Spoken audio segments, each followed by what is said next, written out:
With Brian Hayes and Martin Biron, gentlemen, we all know that no single factor can save or destroy a team's dreams more than goaltending. Nowhere is that more true than in a short tournament like the Olympics. So, Marty, we want you to list it.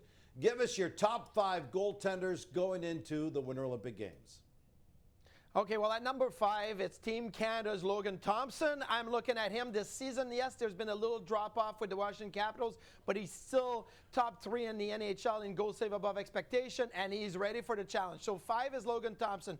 4, I'm going to go with Jesper Wallstedt. Look, this is just a young kid. I don't know how much he's going to play, but if he plays as well in the Olympics as he's doing with the Minnesota Wild right now, I think he could be a really cool surprise for the Swede. At number 3, Jake Oettinger.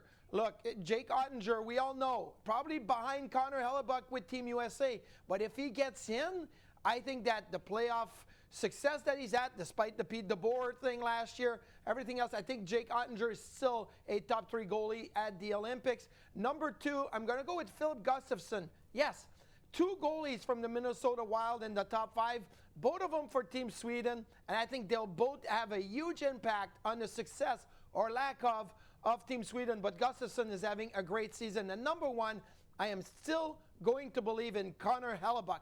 Team USA, Team Sweden is occupying the top 4 spots. I get it. The Winnipeg Jets are last, and Connor Hellebuck hasn't looked like he did last year. But in a tournament like the Olympics, recovering from the 4 Nations last year, I think Connor Hellebuck is still the number 1 goalie at the Olympics. I think this is a huge win for Canada that we have someone in Marty's top 5.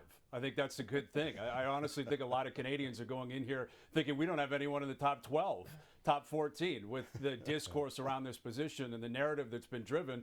And honestly, it's been genuine. I mean, the days of Price and Luongo and Brodeur and Waugh and Belfour, those are long gone.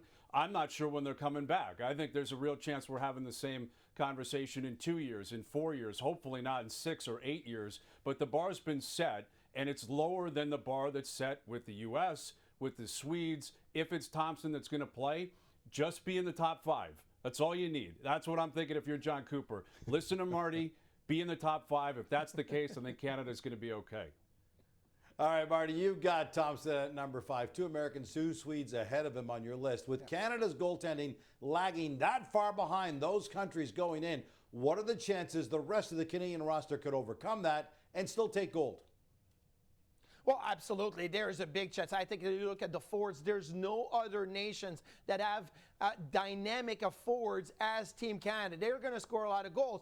And obviously, when it comes to a tournament like the Olympics, you never know. If you run into a hot goalie, all of a sudden, quarterfinal, semifinal, you're out of the tournament. But if they perform at the level that I think the offense can, and if you have the puck, that means the other team doesn't have the puck. That means maybe that's less of a challenge for your own goaltenders to have to face. And I think that's why I still believe in Team Canada's opportunity to win gold. I think goaltending could be the difference maker for the U.S. and Team Sweden. But overall, Team Canada can overcome maybe their lack of top 3 goaltenders in the tournament because they'll have the puck a ton. Yeah, I totally agree. I mean, depth is great over the course of a season, but in a short tournament, doesn't matter really if you have 2, 3, 4, 5 great goaltenders. Only one guy's going to play.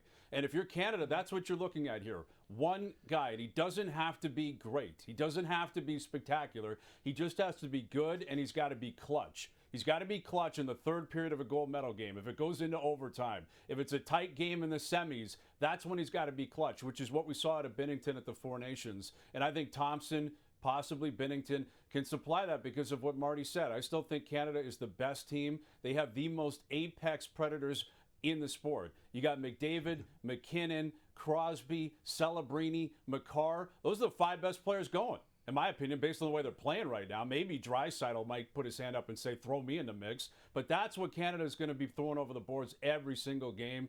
Thompson, Binnington, be good. You don't have to be great. I think good enough in net is enough to win gold.